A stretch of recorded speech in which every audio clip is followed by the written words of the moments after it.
Okay, இப்போ நம்ம என்ன பண்ண போறோம் அப்படின்னா வந்துட்டு ஃபீஸ் வந்துட்டு பே பண்ண போறோம். ஆல்ரெடி என்ன பண்ணிட்டோம்,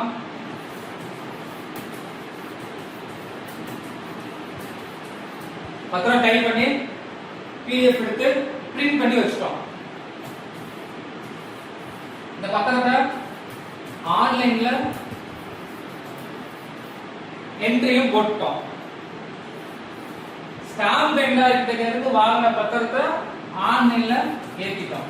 ஆன்லைன்ல ஸ்டாம்ப் பேப்பரை ஏத்திட்டோம். ஓகேங்களா, என்ட்ரி போட்டாச்சு. நாலாவது, இப்போ ஃபைனலா என்ன பண்ண போறோம்னா ஃபீஸும் டோக்கனும் போட போறோம். ஓகேங்களா, ஃபர்ஸ்ட் நீங்க டோக்கன் போட்டுட்டு அப்புறமே ஃபீஸ் கட்டினாலும் சரி, இல்ல ஃபீஸை கட்டிட்டு அப்புறமே டோக்கன் போட்டாலும் சரி, ஒன்றும் விஷயம் கிடையாது. அதுக்கு முன்னாடி எவ்வளவு ஃபீஸ் அப்படின்றத ஒரு தடவை மறுபடியும் நான் காமிச்சிடுறேன், நோட் பண்ணி வச்சுக்கோங்க. நம்ம பத்திரத்துக்கு எவ்வளவு ஃபீஸ் அப்படின்னு பார்க்கணும் அப்படின்னா, பதிவு செய்தல், ஆவணப்பதிவு, நம்மளோட எனது ஆவணங்கள் அப்படின்றது நீங்க போயிட்டீங்க அப்படின்னா உங்களோட ஆவணங்கள் எல்லாமே இருக்கும். அதுல இதுதான் நம்ம பதிய போறோம். இதை கிளிக் பண்ணிட்டோம். கிளிக் பண்ணிட்டு என்ன பண்றோம், ஆவண மதிப்பீடு அப்படின்றத கிளிக் பண்ணிட்டோம். ஓகேங்களா,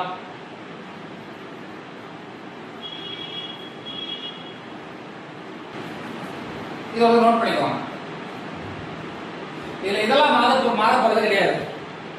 ஸ்டாம்ப் பேப்பர் எவ்வளோ, கணினி கட்டணம் எவ்வளோ, சாரி ஃபீஸ் எவ்வளோ, ரெஜிஸ்ட்ரேஷன் ஃபீஸ் எவ்வளோ, அதெல்லாம் மாற போறது கிடையாது. உங்களுக்கு என்ன மாறுறதுக்கு பாசிபிள் இருக்கு அப்படின்னா இந்த அமௌண்ட் மாறுங்க.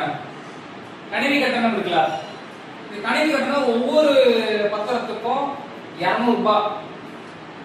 ஓகேங்களா, அது எத்தனை பேஜ் வரைக்கும்னா 10 பேஜ் வரைக்கும் நீங்க வைக்கிறீங்கன்னா 200 ரூபாய். அதாவது நீங்க வைக்கிற பத்திரம், அதுக்கு முன்னாடி அனெக்ஸ் வைப்பீங்கல்ல, பையரோட ஆதார், செல்லரோட ஆதார், விட்னஸோட ஆதார், இடத்தினுடைய பட்டா, இன்கேஸ் வீடு இருந்துச்சுன்னா வீட்டினுடைய ரசீது வைப்பீங்க. ஓகேங்களா, இவ்வளவு நீங்க வைக்கிறீங்களா. ஒருவேளை பவர் இருக்காருன்னா பவரோட ஆதார், அப்புறம் வந்து பவர் கொடுத்த ஒரு உயிரோட தான் இருக்காருன்றதுக்கு லைஃப் சர்டிபிகேட், இது எல்லாமே வைப்பீங்க. இத்தனை பேஜையும் வச்சதுக்கு அப்புறம் நீங்க கவுண்ட் பண்ணணும் எவ்வளவு வருது அப்படின்னு. 10 பேஜுக்குள்ளதான் வருது எல்லாத்தையும் சேர்த்தாலும் அப்படின்னா உங்களுக்கு வந்து எவ்வளவு, 200 ரூபாய் தான் கணினி கட்டணும். எந்த மாற்றமும் கிடையாது. இல்லங்க, நீங்க டைப் பண்ணிருக்க பத்திரத்தையும் நீங்க வச்சிருக்க அனெக்ஸ், ஆதார், இதெல்லாம் வந்துட்டு கால்குலேட் பண்ணி பார்த்தா ஒரு 15 பேஜ் போயிடுச்சுன்னு வச்சுக்கோங்களேன். அப்ப இது வந்து நீங்க சேர்த்து பே பண்ணணும். 10 பேஜ் வரைக்கும் 200.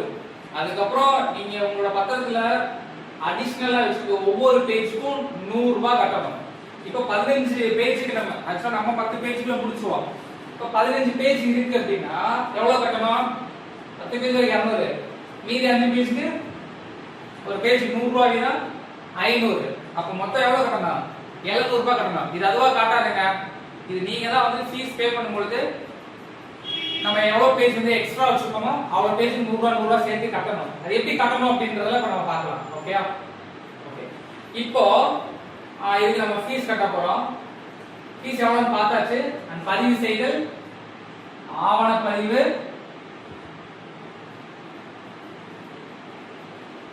எனது ஆவணங்கள், அதுக்குள்ள போறோம். ஃபீஸ் வந்துட்டு 2 வழியில பே பண்ணலாம். அதாவது 2 மெத்தட்ல பே பண்ணலாம். ஒண்ணு, எனது ஆவணங்களுக்குள்ள போயிட்டு உங்களோட டிபி நம்பர் என்னவோ அதை செலக்ட் பண்ணிட்டு கீழே வந்து நீங்க என்ன பண்ணிக்கலாம், செலுத்துக அப்படின்னு கொடுத்துட்டு நீங்க பேமெண்ட் பண்றதாலும் பண்ணிக்கலாம். சோ விண்ணப்பதாரர் யாரு அப்படின்றதெல்லாம் கொடுத்துட்டு நீங்க என்ன பண்ணிக்கலாம், நீங்க பேமெண்ட் வந்துட்டு பண்ணிக்கலாம். இப்படி பண்ணிக்கலாம். ஓகேங்களா, இல்ல அப்படின்னா இன்னொரு வழி இருக்கு, அப்படியே நீங்க பே பண்ணிக்கலாம். அது என்ன அப்படின்னா நான் அதையும் சொல்லிடுறேன். மின்னணு சேவைகள் இதுல போய்க்கோங்க. அதுல மின்னணு முறை தொகை செலுத்துதல் இதை செலக்ட் பண்ணிக்கோங்க. இதுக்கப்புறம் விண்ணப்பித்தல். ஓகேங்களா, புதுசா பேமெண்ட் பண்றதுக்கு விண்ணப்பிக்கிறோம் அண்ட் விண்ணப்பித்தல் அப்படின்றத செலக்ட் பண்ணிக்கோங்க. இப்போ அந்த ஸ்டிக் ஓகேயா. மின்னணு சேவைகள், மின்னணு முறை, தொகை செலுத்துதல், விண்ணப்பித்தல் அண்ட் புது நுழைவு அப்படின்றத நீங்க கிளிக் பண்ணிட்டீங்க அப்படின்னா இந்த மாதிரி ஒரு டேஷ்போர்ட் வரும். ஓகேயா. ஸோ விண்ணப்பதாரர் இதுல வந்துட்டு நீங்க உங்களோட கிளைண்டோட பேர் போடுறாங்கன்னு போட்டுக்கலாம், இல்லைன்னா வந்து உங்க பேர் போடுறாங்கன்னு போட்டுக்கலாம். அது நோ இஷ்யூ. ஸோ என்ன அப்படின்னா அவங்களுக்கு வந்து கரெக்டான அலுவலக பெயர் மட்டும் கரெக்டா வந்து சூஸ் பண்ணிக்கணும். ஆனா இதுக்கு முன்னாடி இந்த எண்ணத ஆவணங்களுக்குள்ள போயிட்டு உங்களோட டிபி நம்பர் செலக்ட் பண்ணி செலுத்திக்க கொடுத்தீங்கல்ல, அப்போ வந்துட்டு என்னன்னா அதுலயே வந்து அலுவலக பெயர்லாம் எடுத்திருக்கும். இந்த மாதிரி மின்னணு முறை தொகை செலுத்துதல்ல போய் தொகை செலுத்துதல் வழியா வந்தீங்க அப்படின்னா நீங்க தான் வந்துட்டு மேனுவலா என்ன பண்ணணும், எல்லாமே வந்து செலக்ட் பண்ணணும். விண்ணப்பதாரர் பெயர் அண்ட் கடைசி பெயர், நீங்க அலுவலகம் எந்த அலுவலகம் அப்படின்னு சொல்லிட்டு. ஆக்சுவலா இது எங்க அப்படின்னா வந்துட்டு மேலூர் கிழக்கு.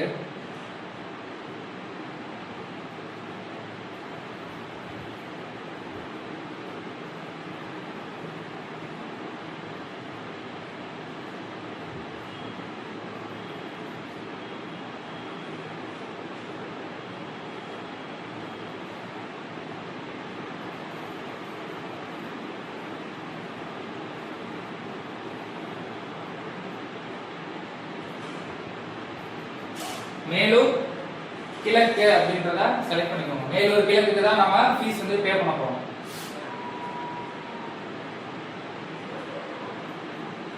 ஸ்லோவர் ஓகேயா. மேலூர் கிழக்கு அப்படின்றத போட்டதுக்கு அப்புறம்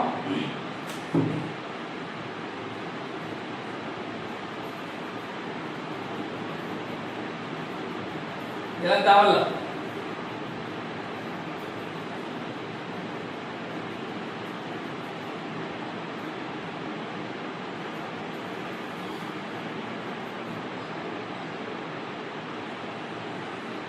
இது முக்கியம். விண்ணப்ப வகைப்பாடு. இங்க நீங்க என்ன சொல்லணும் அப்படின்னா ஆவணப்பதிவு அப்படின்றத நீங்க செலக்ட் பண்ணணும். விண்ணப்பம் எதுக்காக நம்ம இது பண்றோம்னா ஆவணப்பதிவுக்காக. சேவையினுடைய வகைப்பாடு அப்படின்றதுன்னா சார்பதிவாளர் அலுவலகத்தில் ஆவணப்பதிவு புதியது அப்படின்றத கிளிக் பண்ணிக்கணும். ஓகேங்களா. எதுக்காக நான் இந்த பேமெண்ட் பண்றேன், மேலூர் கிழக்குல சார்பதிவாளர் அலுவலகத்துல புதுசா ஒண்ணு டாக்குமெண்ட் பதிவுறதுக்காக நான் பேமெண்ட் பண்றேன். விண்ணப்பம் என்னன்னு உள்ளிட விரும்புகிறீர்களா, இது தேவை இல்லைங்க, இல்லைன்னு கொடுத்துருங்க. அப்படின்னா என்னன்னா இந்த டிபி நம்பர் கொடுக்குறீங்களான்னு கேக்குது, அது தேவை கிடையாது. கொடுத்ததுக்கு அப்புறம் இந்த மாதிரி வரும். நீங்க தான் என்னென்ன அமௌண்ட்டோ அதை நீங்க சொல்லணும். ஸோ நம்ம இங்க நோட் பண்ணி வச்சிருக்கோம் இல்லையா. ஸோ ஃபர்ஸ்ட் இதை டிக் போடுங்க. டிக் போட்டு கணினி கணக்கீட்டின் படியான முத்திரை தீர்வு எவ்வளோ, முத்திரை தீர்வு நம்மளுக்கு 19,000 சம்திங் இருந்தது. ஆல்ரெடி 2000 ரூபாய் பத்திரம் கட்டிட்டோம் அப்படின்றதுனால அதை மைனஸ் பண்ணிட்டு 17,425 அப்படின்றத போட்டுறோம். ஸோ இங்க நம்ம என்ன பண்றோம் அப்படின்னா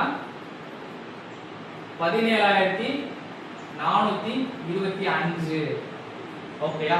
ஃபர்ஸ்ட் முடிச்சாச்சு. அடுத்தது டிக் போடுங்க. கணினி கணக்கீட்டின் படியான பதிவு கட்டணம் எவ்வளோ, 5,550 இருந்ததா.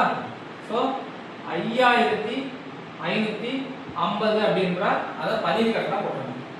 அதுக்கப்புறம் கணினி கட்டணம் இந்த இடத்துல தான் நீங்க சேர்த்து போடணும். நீங்க எழுதுன பத்திரம் அனெக்ஸ் ஆதார் எல்லாத்தையும் சேர்த்து 10 பேஜுக்குள்ள வருதுன்னா நீங்க வந்துட்டு 200 ரூபாயே போட்டுட்டு போயிருங்க. இல்ல கூட வருதுன்னா ஒரு பேஜுக்கு 100 ரூபாய் சேர்த்து இங்க நீங்க தெளிவா போட்டுக்கணும். ஸோ நம்மளோட இதெல்லாம் வந்துட்டு என்னன்னா 10 பேஜுக்குள்ள தான். அதனால நான் என்ன பண்றேன் 200 போட்டு விட்டுறேன். கேஸ் கூட வருதுன்னா அப்புறமே கூட கட்டிக்கலாம், ஒன்றும் பிரச்சனை இல்லை. ஐயோ நான் குறைச்சு போட்டேன் 10 பேஜ் கூட வருது பதிய மாட்டாங்க அப்படிலாம் கிடையாது. ஸ்பாட்ல போய் நின்று நீங்க போன்ல இருந்து பே பண்ணிக்கலாம், நோ இஷ்யூ. அதுக்கப்புறம் வீடியோ கட்டணும். ஸோ வீடியோ கட்டணம் 100 ரூபாய். நான் அந்த 100 ரூபாயை பே பண்ணிடுறேன். இந்த பிரதி கட்டணம் நம்மளுக்கு வராது, குறிப்பான கட்டணம் நம்மளுக்கு வராது. உட்பிரிவு கட்டணம் எப்போ அப்படின்னா மொத்த இடம் 55 சென்ட். இந்த சினாரியோல மொத்த இடம் 55 சென்ட். 55 சென்டையும் அப்படியே விற்கிறாரு, உடைக்காம அப்படியே விற்கிறாரு. அப்பனா உட்பிரிவு கட்டணம் வராது. 55 சென்ட்ல ஒரு 40 சென்ட் தான் விற்கிறாரு அப்படின்னா இப்போ உடைச்சு தான் விற்கிறாரு. 55 பார்த்தா உடைச்சு விற்கிறாரு. அப்போ இது யாருன்னா சர்வேயருக்கு போய் சர்வேயர் வந்து இந்த இடத்துல 40 சென்ட் எது அப்படின்றத அளந்துட்டு மீதி 15 சென்ட்டுக்கு ஒரு சர்வே நம்பரும் இந்த 40 சென்ட்டுக்கு ஒரு சர்வே நம்பரும் மாத்துவாரு. அப்போ அவருக்கான கட்டணம் என்ன பண்ணணும்னா கிளிக் பண்ணிட்டு கிராமம் அப்படின்னா ஒரு சர்வே நம்பருக்கு உட்பிரிவுக்கு 400 ரூபாய் சேர்த்துக்கோங்க. அப்ப 2 சர்வே நம்பர் இருக்குன்னா 800 ரூபாய் சேர்த்துக்கோங்க. சிட்டிக்குள்ள வருது உங்க இடம் அப்படின்னா உட்பிரிவு கட்டணம் வந்து 600 ரூபாய் போட்டுக்கோங்க ஒரு சர்வே நம்பருக்கும். இந்த சினாரியோல உட்பிரிவு கிடையாது, அதனால நான் எடுத்துறேன். ஓகே, அண்ட் விடுமுறை நாள் இது எதுவுமே கிடையாது. ஆவண எழுத்துறதுனால நீங்க மட்டும் செக் பண்ணிக்கோங்க. இது எல்லா பக்கத்துக்கும் டிஃபால்ட்டா 10 ரூபாய் வரும். எல்லாத்தையும் கொடுத்துட்டு சோ ஒரு தடவை கன்ஃபார்ம் பண்ணிக்கோங்க. எந்த மேலூர் கிழக்கு இதுதான் நம்ம போட்டிருக்கோம். ஓகே, அண்ட் நேம் எல்லாமே ஓகே. அண்ட் அதுக்கப்புறம் என்ன பண்ணுங்க, சமர்ப்பிக்க அப்படின்னு கொடுத்துருங்க. ஓகேயா, முக்கியமா கவனிக்க வேண்டியது பத்திராவிஸ் மட்டும் எங்க கட்டுறீங்க அப்படின்றத மட்டும் நல்லா பாத்துக்கோங்க. ஓகேயா, சமர்ப்பிக்க அப்படின்னு கொடுத்துட்டோம்னா ஏதோ இருக்கு. நான் மதுரைன்னு கொடுத்துக்கிறேன். சும்மா ஒரு அட்ரஸ் மட்டும் கொடுத்தா போதும். ஓகேயா,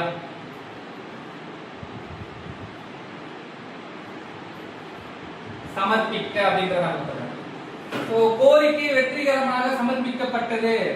அமௌண்ட் வந்துட்டு இப்பவே பே பண்றீங்களா அல்லது அப்புறமேல் பே பண்றீங்களா அப்படின்னு கேக்குது.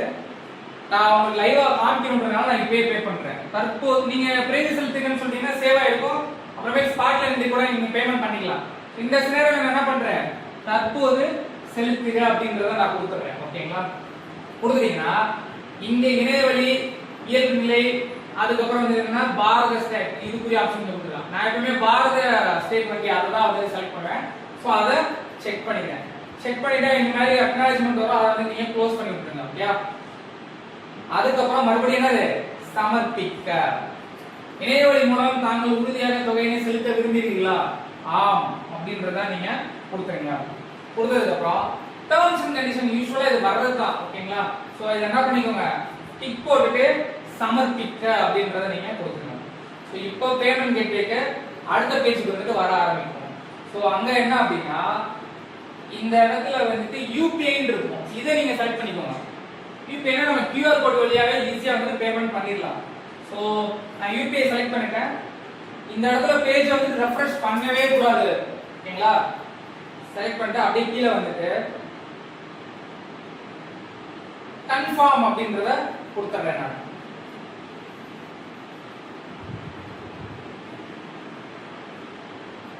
கன்ஃபார்ம் கொடுத்துட்டீங்கன்னா கீழே வந்து QR கோட் வரும், அமௌண்ட் இங்க காமிக்கும். ரெஃப்ரெஷ் பண்ணவே கூடாது. சோ நான் போய் உங்களோட ஜிபேவோ ஃபோன்பேவோ ஏதாவது ஓபன் பண்ணிக்கோங்க. ஓபன் பண்ணிட்டு நான் இந்த QR கோட் என்ன பண்றேன், ஸ்கேன் பண்றேன்.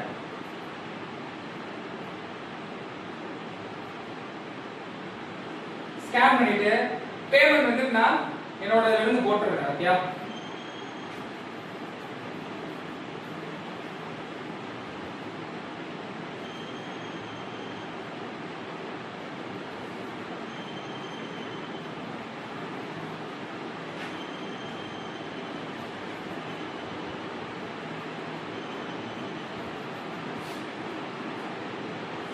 நான் என்னோட இருந்து பேமெண்ட் போட்டேன், சக்சஸ் வந்துருச்சு.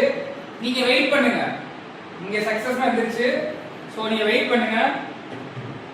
வெயிட் பண்ணீங்க, ஒரு டிரான்சாக்ஷன் சக்சஸ் வருதா, ஓகே அப்படின்னு கொடுங்க. பேஜை ரெஃப்ரெஷ் பண்ண வேண்டாம். இந்த இடத்துல பேஜை ரெஃப்ரெஷ் பண்ண வேண்டாம், அடுத்த ஆப்ஷனுக்கு போக வேண்டாம். வெயிட் மட்டும் பண்ணுங்க. ஓகே கொடுத்து மறுபடியும் வெயிட் பண்ணுங்க. இதுவா என்ன பண்ணும், உங்களோட அந்த டிஎன் ரெஜிஸ்டரோட வெப்சைட்க்கு நம்மளோட லாகின்க்கு அதுவா போகும். வெயிட் பண்ணுங்க, ஒரு 20 செகண்ட் வந்துட்டு வெயிட் பண்ற மாதிரி இருக்கும். இந்த இடத்துல நீங்க ரெஃப்ரெஷ் பண்ணீங்க அப்படின்னா சில நேரம் வந்து பேமெண்ட் வந்து அன்சக்சஸ்ஃபுல் ஆயிடும். இந்த மாதிரி வருங்க. இப்பதான் கம்ப்ளீட்டா என்ன ஆயிடுச்சு, பேமெண்ட் பண்ணி முடிச்சிட்டீங்க. இப்போ இந்த ஒப்புகை சீட்டினை உருவாக்குங்க அப்படின்றத நீங்க கிளிக் பண்ணுங்க. கிளிக் பண்ணீங்கன்னா இந்த இடத்துல வந்துட்டு சரின்றத கொடுக்க கூடாது. இந்த இடத்துல ரெட் கலர்ல பாத்தீங்கன்னா திருத்த இயலாத ஆவண வடிவத்தினை பதிவிறக்கம் செய்யணும். இதை நீங்க கிளிக் பண்ணீங்கன்னா நீங்க பேமெண்ட் பண்ண ரிசிப்ட் வந்துட்டு உங்களுக்கு டவுன்லோட் ஆயிடும். இப்போ அந்த இங்க டவுன்லோட் ஆயிருக்கா, இதை நான் ஓபன் பண்றேன் அப்படின்னா சோ